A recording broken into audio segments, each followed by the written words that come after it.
السلام علیکم ورحمۃ اللہ وبرکاتہ۔ الحمدللہ کفا وسلام علی عبادہ الذین اصطفیٰ، اما بعد۔ محترم ناظرین کرام، آج کے نشست کا موضوع ہے عید الاضحیٰ کا پیغام۔ اعوذ باللہ من الشیطان الرجیم، بسم اللہ الرحمن الرحیم۔ قل ان صلاتی ونسکی ومحیای ومماتی للہ رب العالمین لا شریک لہ وبذلک امرت وانا اول المسلمین۔ میں نے سورہ نام سورہ نمبر 6 کی 2 آیتیں 163 اور 164 آپ لوگوں کے سامنے پڑھی ہے۔ عید الاضحیٰ کا پیغام کیا وہ دیکھ لیں۔ سال میں ہم مسلمانوں کے لیے 2 عید ہے، ایک عید اور ایک بقر عید۔ ایک کو بولتے ہیں عید الفطر اور ایک کو بولتے ہیں عید الاضحیٰ، اور اسی کو بولتے ہیں قربانی والی عید۔ میرے بھائیو، اللہ کو راضی کرنے کے لیے ہم اور آپ نبی صلی اللہ علیہ وسلم کی سنت پر عمل کرتے ہوئے ابراہیم علیہ السلام کی سنت کو زندہ کر رہے ہیں۔ جس وقت جانور ذبح کر رہے ہیں، ہم کو دل میں آنا چاہیے کہ کس طریقے سے ابراہیم علیہ السلام اپنے بیٹے اسماعیل علیہ السلام کو ذبح کرنے کے لیے تیار ہوئے، تو کیا ہم اور آپ اللہ کے حکم پر ہر چیز کو ذبح کرنے کے لیے، ختم کرنے کے لیے، چھوڑنے کے لیے تیار ہیں؟ ان چیزوں کو جن سے منع کیا گیا ہے، کیا ہم اور آپ اللہ تعالیٰ کے لیے اللہ کے منع کیے ہوئے چیزوں کو چھوڑنے کے لیے تیار ہیں؟ یہی اصلی قربانی۔ قربانی کا پیغام یہ ہے کہ ہم اپنی انا کو فنا کر دیں۔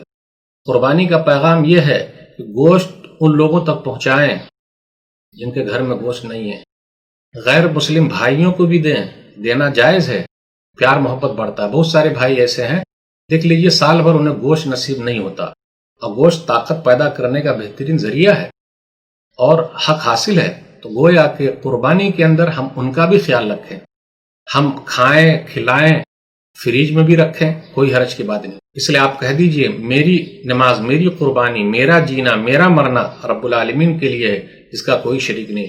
مجھے حکم دیا گیا ہے، میں مسلمانوں میں پہلا مسلمان ہوں۔ پیغام یہ ہے کہ پوری دنیا ناراض ہو جائے، اللہ ناراض نہ ہو، اللہ کو راضی کرنا ہے۔ ابراہیم علیہ السلام نے اللہ کو راضی کیا، مرتے دم تک ان کا نام ہے، وہاں بھی ان کا نام ہے۔ تو میرے بھائیوں، اللہ کو راضی کرنا ہے۔ دنیا میں بہت سارے لوگ آئے چلے گئے، لیکن ابراہیم علیہ السلام ابو الانبیاء ہیں، بڑی قربانیاں انہوں نے دی ہے۔ تو ہم اور آپ ضرورت پڑے تو وقت کی قربانی دیں، مال کی قربانی دیں، ضرورت پڑ جائے پیسے کی قربانی دیں تو دینا ہی پڑے گا۔ تو یہ قربانی پیار محبت سکھاتی ہے۔ یہ قربانی ابراہیم علیہ السلام کی ایک عظیم یادگار ہے، باپ بیٹے کی محبت کی قربانی۔ ہم اور آپ جانور ذبح کر رہے ہیں، ہم نے پیسہ کہاں سے لگایا، وہ مال بھی صحیح ہونا چاہیے، دل بھی صاف ہونا چاہیے، ریاکاری دکھاوا نہ ہو۔ لَن يَنَالَ اللَّهَ لُحُومُهَا وَلَا دِمَاؤُهَا وَلَٰكِن يَنَالُهُ التَّقْوَىٰ مِنكُمْ۔ سورہ حج سورہ نمبر 22 آیت نمبر 37۔ اللہ تعالیٰ کو گوشت خون نہیں پہنچتا، تمہارے دلوں کا تقویٰ پہنچتا ہے۔ اس لیے کسی کو دکھاوے کے لیے نہیں، لوگ اخبار میں دے دیتے ہیں، اللہ کے واسطے ایسا مت کیجیے گا۔ لوگ کیا کرتے، کپڑے پہن لیتے، اس میں خون لگا لیتے، پلیز ایسا مت کیجیے گا، صاف صفائی کا خیال رکھیے۔ یہی پیغام ہے۔ اگر گندگی رہے گی تو کیا لوگ کہیں گے، یہ نہ کہ یہ لوگ گندے لوگ ہیں، اللہ کے واسطے ایسا مت کیجیے۔ بڑا پیغام ہے ہر چیز میں، اس کی اہمیت ہے۔